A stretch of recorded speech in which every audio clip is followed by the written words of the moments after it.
when I ask these guys who they want and what it is, number one, does she bring me peace? Is there loyalty, and does she help me follow along with my purpose? I've seen this happen so many times, and maybe you've had some friends have this happen to you.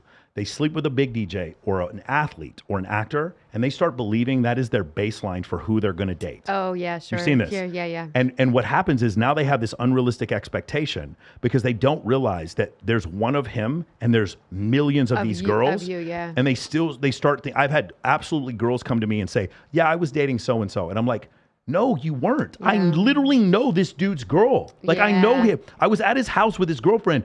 You are not dating him. Yeah. You get to fuck him every once in a while when he's not busy. And the problem is, here's what happens. The next guy who comes along has to live to that standard. And she's in this relationship with this new guy, and then like superstar guy calls her and she's up here. You see what I'm saying? Because she's just like, fuck this. Yeah. Because her dopamine and oxytocin settings are so auto-kilter now that she can't get that same oxytocin hit because she fucked Leonardo DiCaprio. Do you see what I'm saying? I see that. That's what I'm talking about. Yeah. So the whole hoe, not a hoe. No, it's what happens is for men, we don't imprint. We just like, if a woman is famous and hot or not famous and hot, we still think she's hot. For women, because status plays such a huge part in it, a lot of times they'll get to the point where they've imprinted with so many men, they can't imprint with the man that they're supposed to be with. And then as soon as something goes wrong, they're out. And 78% of divorces are initiated by women. Right. So then when does a guy choose to be with what is the science behind a guy actually falling in love and actually choosing his person, right? Because if there's so many of women, like so many women that they have options from, right? If that's the case,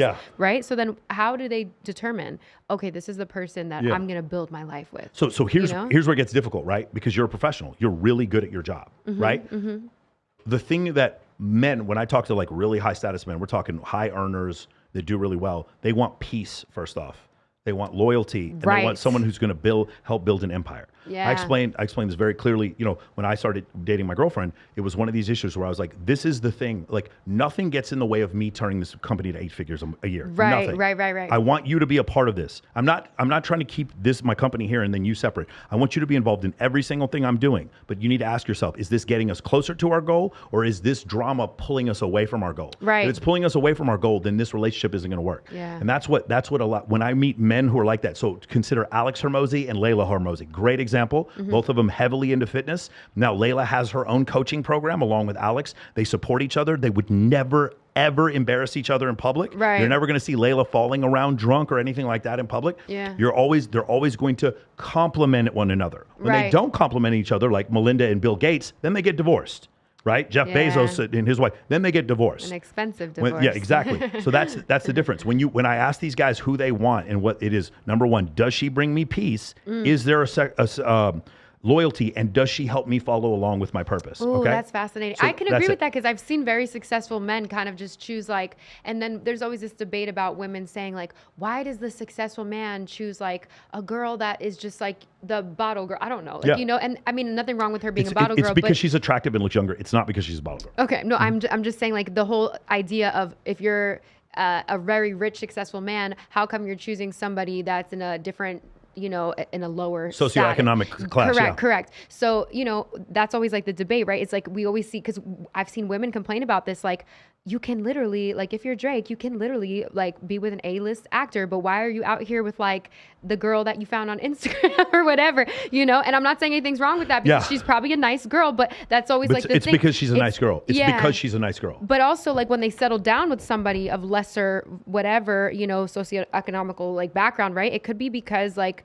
maybe they're just at peace. Maybe they're just like, okay, you're not going to get in my way. Maybe how about this? Instead of getting in my way, like you understand that if you start dating a guy, your net worth is not a consideration for him. That's what I'm saying. Unless it's a male stripper who has a sugar mama.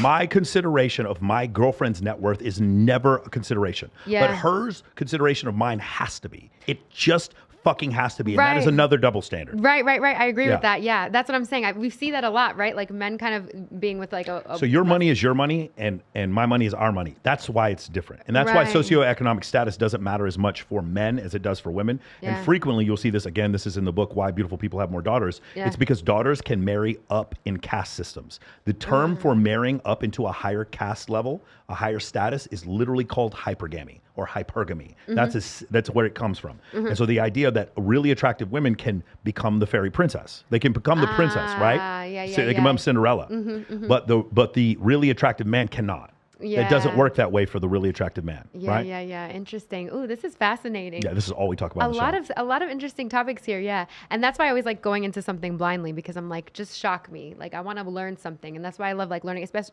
because like something like this is something that really goes back into just our lineage. Like this is just straight up from evolution, which Yeah. is so fascinating, because a lot of us just look at it and go, oh, it's because of Instagram, oh, it's because of the culture. But no, like a lot of this is imprinted kind of like in our subconscious mind already.